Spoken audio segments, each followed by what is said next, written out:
It sounds like a scene from a classic sci-fi movie, but let's break down the science behind this epic showdown. First, let's talk about the ant's incredible strength. We've all heard that ants can carry many times their own body weight.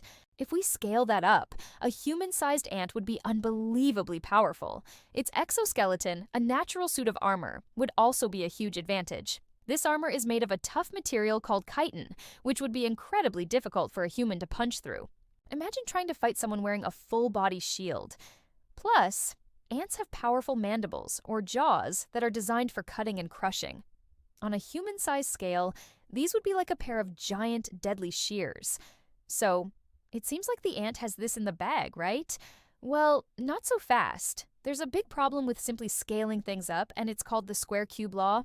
This scientific principle states that when you increase an object's size, its volume and mass increase much faster than its surface area.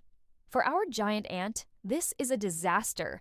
Its relatively thin legs, which work perfectly at a small scale, would be crushed under its own immense weight. The exoskeleton, while tough, wouldn't be strong enough to support such a massive body. It would likely buckle and break. Even if the ant could stand, it would have trouble breathing. Ants don't have lungs like we do. They breathe through tiny tubes called tracheae that run along their bodies. This system is efficient for a small creature, but would be completely inadequate for a large one. A human-sized ant would essentially suffocate because it couldn't get enough oxygen to its massive tissues. So, the giant ant would collapse under its own weight and struggle for air before the fight even began. Let's consider the human's advantages. We have something the ant doesn't: a highly developed brain. Humans are strategic thinkers. We can analyze a situation, identify weaknesses, and use tools. While an ant operates on instinct, a human can plan an attack. We could use our intelligence to find the ant's vulnerable spots, like the joints in its exoskeleton or its eyes.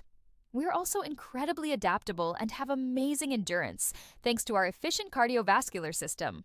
We can run, dodge, and keep fighting for a long time. So, who's the winner? While the idea of a giant, super strong ant is terrifying, the laws of physics are on our side. The human-sized ant would be a biological impossibility, collapsing under its own weight and suffocating.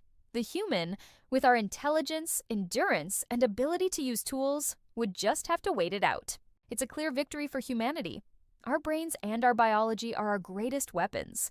So, the next time you see an ant, you can appreciate its incredible strength. But rest easy knowing that size isn't everything. What do you think? Who would you bet on in this ultimate showdown? Let me know in the comments below. This is Remy saying thanks for watching, and don't forget to like and subscribe for more. Take care and stay curious.